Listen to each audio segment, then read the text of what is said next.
that the precinct does stand ready in the event of a storm that brings flooding and or wind. Some of the things that we will do, and we are already working on, is going through our low-lying areas, making sure that the water, any ditches that we have, clear of debris, that we're working with residents and neighborhoods to inform them. If you are in a flood-prone area, you need to take precautions for a flood. The indications are that we'll receive somewhere between 6 to 15 inches of rain. It's very uncertain at this point. We do have Darren Hess with Emergency Management who will provide more information on what we are going to expect here in Montgomery County. If you need assistance, make sure if it's an emergency that you call 911. If you need, if you want to report a street that is flooded or an issue in your neighborhood or some debris on the roadway, you can call 281-367-3977. That is our office. We will be staffed throughout the entirety of the storm, and we will have crews not only on standby, but they will be roaming throughout the precinct to make sure that we are proactively addressing issues as they arise. Most importantly is to be prepared. If you live in an area that flooded in May or June of last year, or you have flooded previously, you need to make and take precautions for a flooding event. Don't wait until the last minute. You need to prepare now. If you take medications, make sure you have enough medications for 3 to 5 days. Make sure you have enough food and water. As the judge said, make sure your tank in your vehicle is full of gas.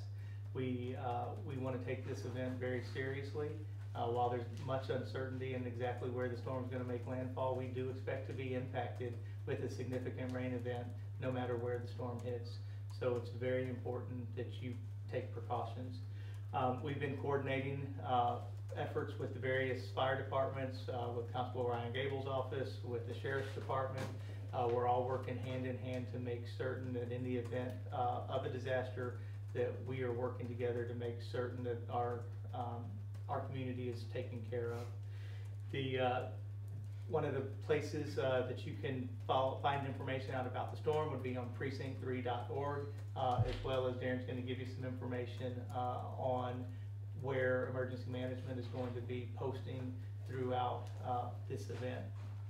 Again, just make certain that you are prepared, you take caution, and now I'd like to turn it over to Darren Hess. Thank you, sir. Good morning, guys. Darren Hess, Emergency Management Coordinator for Montgomery County. So I'm going to kind of repeat what the judge and the commissioner have already stated. Tropical Storm Harvey has intensified overnight. It is still intensifying and will continue to do so for the next 48 hours. They're still tracking it towards landfall along the southern Texas coast around Corpus Christi area, and more than likely at a Category 1 hurricane level. What that means for us is, even though we're not going to see a direct impact with hurricane force winds, we will still see heavy rainfall from those outer bands as they whip up on the coast. Harvey is also, after he makes landfall, his trek is uncertain. There's not a lot of steering mechanisms in place to take him up and out of the way. So he's expected to kind of drift northeast along the Texas coast towards Louisiana. With that, we can see in Montgomery County in excess of 10+ inches of rain in various parts.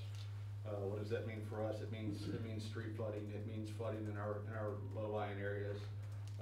In May of last year, we saw 16 inches, so it's not much less than what we saw in 2016 during the May storm events. As the judge and the commissioner alluded to, we need for you to prepare your homes. Get your emergency supply kits together. Stay at home. If you don't have to get out, don't get out. If there's water on the road, turn around. Don't drive through it. We want you to stay plugged in. Montgomery County has just rolled out a new app this past Monday. You can get that from the Apple Store or the Google Play Store. Download that app. Preparedness information is there. It will actually help you prepare your home for an emergency. There's a map embedded within that app in which we will update constantly the road closures as they happen, and try and keep that feed going. You can also turn to our website where we'll have all the latest posts from the Weather Service and from the county officials. We continue to work with emergency responders across the county.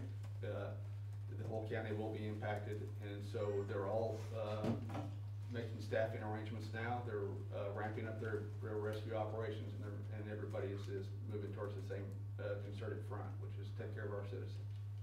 I mentioned the website they could go to. mctx.org is the county website. From there, you can quick link to any of the precincts or our office, and our office, the Office of Homeland Security and Emergency Management, like I said, will continually post updates, Twitter feeds, and Facebook as well. At that time, I think we'll open up for questions. Any questions anybody has? Commissioner, you mentioned a phone number that residents can call if they have street flooding. Is that just for precinct 3? Yes, it is for precinct 3. Can you repeat that number? Can you repeat that number? It's 281-367-3977. Commissioner, Judge, I don't know, do you guys have numbers that residents in the other? Yeah, let me get one for you here real quick for the non-emergency switchboard number for the Sheriff's Department. 936-539-7840. I believe it's that number. Let me just check that. Yes, ma'am. What's the name of the app specifically that the people can look for? Ready MCTX. But Governor Abbott did not specifically mention Montgomery County in his counties with the disaster preparedness, but that does not mean that Montgomery County shouldn't be on high alert. That is correct. The governor did a declaration yesterday, you know, 30 counties. Those 30 counties are mainly our coastal counties, and those counties that are directly impacted from either hurricane watch or warning. Montgomery County is still in that mix. I spoke with the SOC on my way down here this morning, and so they're very much aware of the conditions in Montgomery County and watching it with us. We did make an emergency declaration last April and May. We'll be watching as the storm approaches to see what kind of damage occurs here. That number is 936-539-7840. That's the non-emergency switchboard number at the Sheriff's Department office.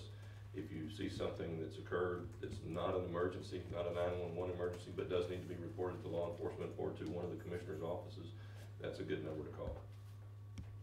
James, just due to the history in Timber Ridge, do you have anything to say to the residents there? You know, the main thing is be prepared. You know, if you live in a home that typically floods, if it does, you need to take precautionary measures, protect your home and your belongings as much as you can, and you need to have a safe location to go to in the event of rising water. And one of the things to keep in mind, you know, is we're already seeing, because of the waves in the storm, the waves in the ocean now, as water begins to build up in our tributaries, in our creeks, in our bayous, it doesn't really have anywhere to go. It can't flow to the Gulf of Mexico when you have a storm out in the Gulf. So as we see rain, we're not going to have anywhere for that really to drain. So you really need to be thinking about a flood event and where you can go to be safe. We have been asked about emergency shelters. We will work with the Red Cross and Darren's office when that time is appropriate. We've been contacted by a couple of churches already that want to be ready to assist, so we're putting those measures into place. But for those homeowners that typically flood, the best thing that they can do is begin to take precautionary measures to protect their belongings and have a safe place for them to leave in the event of rising water. How many shelters do you have active when the storm arrives? At the time of storm landfall, we won't have any shelters active. We have pre-positioned, pre-notified 4 shelters at this time, so they're ready to go. The volunteers have been coordinated with the shelter. Those locations know that they are on first go. So we've also arranged for transportation. So once the citizens are rescued or evacuated from an area, we can transport them to those shelters. Red Cross does have a position at the EOC. They do. So they'll be right there. Immediate contact as things progress. What about, have you heard anything from Tech stuff as far as, I know it's out there right now, if they're saying possibly Corpus or meander up this way. If they have to go through a coastal evacuation coming through Montgomery County like we went through back years ago, have you talked Tech at all on plans for that? No, we have not had any communication in terms of the contraflow lanes, but that's something we'll be looking at as it progresses. Because they've got a lot of construction now north of here. A lot of that stuff's been taken away. The shoulders are gone and everything else up there now. Do you feel that maybe people are not taking this as seriously as they should, because it's been several years since a hurricane has even come to Texas, never mind we had Tropical Storm Cindy, I believe, wave and that didn't I really. heard a number this morning that was given that there's been 1.5 million new residents come to the Houston area since Hurricane Ike hit, Yeah, that have not seen this kind of storm. Some of them saw the flooding that we had in April and May of last year. Those people will take this very seriously, I can assure you. Again, we hope for the best. We're hopeful that the storm may turn and take a different direction and we not catch the wet side of the storm like it's being predicted. But if it does, we need to have all precautions in place for that event. And remember, this is a prolonged event. It's just not a landfall and then go away within 12 or 24 hours. This is a prolonged event. We will see effects from this storm through early next week, Monday, Tuesday. So it's going to be vitally important to stay plugged into the local news media outlets, our websites, and road closures. We're in constant communication with the school districts and whether or not what they're going to do. All of our school districts are up and open now, but as the weekend goes through, depending on the weather conditions, they may shut down on Monday, so stay plugged in. Darren, do you want to address a little about the potential after the storm makes landfall, the meandering that may occur, and the uncertainty with, just what could happen, as you mentioned, it could stick around a while? Most of you know that it's weather, so it's going to do what it does, and there's a lot of uncertainty after it does make landfall. It loses those steering currents, and they do expect it to kind of meander around back out, maybe even into the Gulf and then up the coastline. And it's those bands as it whips that's where we're going to see our rain from. And it's going to be, like we said, prolonged event. It's not in and out and done. It's for the next several days. in the app, you said that you're gonna be able to track the roads that are flooded. Are they able to just report on the app that the road is flooded? Citizens can report on the app. We also get a lot of those road closures from our commissioners and from the sheriff's departments who are out making patrols. So as they notify us, we will immediately show that road closed or open on the app. So The commissioner's offices work very closely with the sheriff's department during storm events like this, and we keep a comprehensive list of all road closures, and if they're passable or impassable, typically how deep the water is at that roadway. And I know that we put all that information regarding precinct 3 out as quickly as we receive it, and most of the other offices do as well.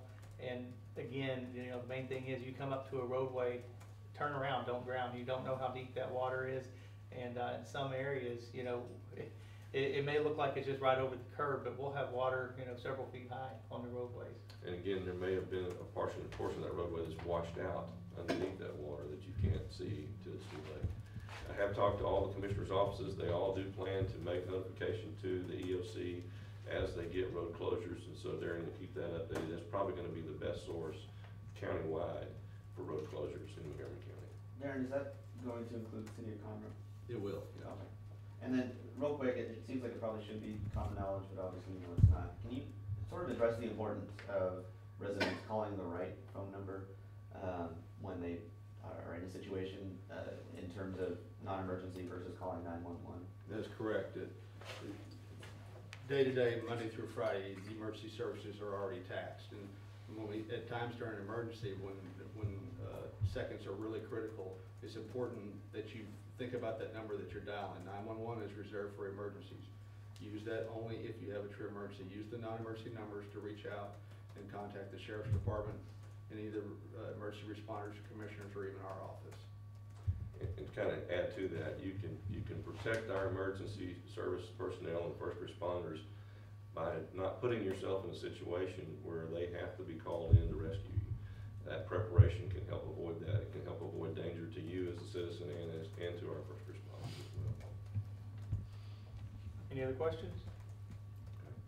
All right, Thank thank you you all very very much. much. Appreciate it. Thank you, guys. Okay, Judge Doyle, Montgomery County, how are we situated right now? We're in good shape right now. I mean, obviously, we're just kind of taking a watch and see position right now. All the commissioners are making preparations in the precincts for high water, getting their barricades prepared for street flooding and situations that may occur with an event that's being predicted. What about, now, we hadn't had a whole lot of rain in a while, so we've got a lot, some I did, area to work with. yeah, I did talk to Sandy Center River Authority yesterday. They said the lake is about 6 inches down, so they do have some accommodation for water there. We do anticipate, based on what is being predicted, that there will be a great deal of water. It's been pretty dry for a while, so the creeks and rivers are still not inundated at this point, so they'll be able to get a lot of that water out. If this occurrence happens over a 3 or 4 day period, we should be okay. If all that rain comes in a 24-hour period, it could be a real game changer. But make preparations. We're hoping for the best, preparing for the worst. I would encourage people to make sure you have plenty of water on hand, food on hand. If you have prescription medications, get those refilled. Gasoline for generators. You may be out of power for a couple of days. Again, this could be a prolonged event for 3 or 4 days, so make preparations for that. If there is high water over the roads, please stay in your homes. Don't try to get out and drive around. 6 inches of water, tires start to lose traction. But 2 feet of water can move a car completely off of roadway if it's moving swift enough. And there may be damage to that roadway underneath that water that you cannot see until it's too late. So turn around, don't drown, and try not to just be prepared for the worst that could occur. And what about traffic patterns in case, if say Galveston or Harris County decides, hey, we've got to get people out of here? How is everything prepared for Montgomery County highways? We'll make contact with TxDOT today to make sure that we are prepared in the event that they want to contraflow traffic out. We've not had that conversation with them yet. I'm not anticipating a mass evacuation at this time, but just make sure that those conversations are being had and preparations are made. Has the River Authority said anything about dropping the lake even further? They have a protocol for that. You'd have to talk to them. I wouldn't dare try to put words in their mouth there. But look at that thing on the map. Wrap it up behind us. You know, it's a concern. It's a legitimate concern. Again, we're hoping for the best. There's a lot of predictions that it may make a little bit of a button hook and go back toward the Gulf, which would leave us in a little bit better situation. If we catch the east side of that storm with all the rain bands, we could get a substantial amount of rain again over an extended period of time, which could cause street flooding in the low-lying areas. So just be prepared for a 3 or 4 day event. All right, appreciate it. Thanks, Scott. Last I heard, there's a briefing right now.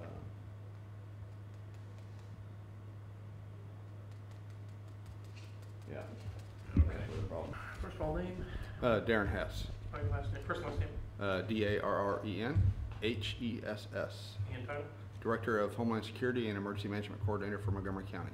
We're looking at this back here behind us. All this map with all this water and coming toward Montgomery County. Where are we at county-wise? County-wide, I think we're looking pretty good. We've been in constant contact with our emergency responders. They are all ramping up and adjusting schedules to get them through the weekend. Water rescue equipment has been checked out and is ready to roll. We're in communications with our regional partners and state partners, and assets are being moved into place and pre-positioned. What about as far as any shelters in case they do need them? In the event that we do need shelters, we've been working with Red Cross and the Salvation Army. We've pre-identified about 4 locations that are ready to go at a moment's notice, and we've also worked with our school districts for transportation to provide buses to get people to and from shelters. And what about the areas we've got? Lake Creek and Peach Creek are probably two of the worst ones that flood here. Peach, Lake, and Spring Creek areas are low-lying areas. We're going to see 10+ inches of rain over a prolonged event. This is going to go all the way Monday, Tuesday of next week. So it's going to be vitally important that you stay tuned into your local news, to our website, through our app, Ready MCTX. Where we're going to constantly provide updates. The areas that are seeing the heaviest rain, if we have any street flooding, we'll announce those, and we'll just keep you updated if you stay plugged in. All right, appreciate it. All right. Okay, Commissioner Nowak, how well are you prepared down here in Precinct 3? You've got most of the woodlands and a lot of the Spring Creek area, which is one of the major runoffs. Absolutely, we're as prepared as we can be for this event. What are you seeing, or what are you talking to people? I mean, have they contacted you? What are their feelings? What advice are we giving? Well, first and foremost, if you live in a low-lying area that's prone to flooding, you need to be prepared for a flooding event. This storm is particularly dangerous because of how slowly it's moving, and then the fact that once it makes landfall, it's really uncertain as to exactly where it's going to go. Predictions are showing that it may just meander along the coast up the Texas coastline, which will affect us even greater. And with rainfall amounts anywhere from 6 to 15 inches, people need to be prepared.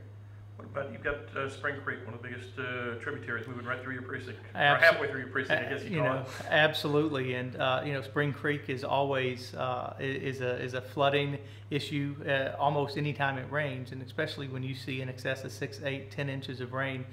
Spring Creek will likely come out of its banks in some places. We'll continue to monitor the depth of the Spring Creek. But if you live along the Spring Creek area, you need to be prepared in have a plan in place for you and your family to leave your home if need be. Thank you. Appreciate it. All right. Yeah.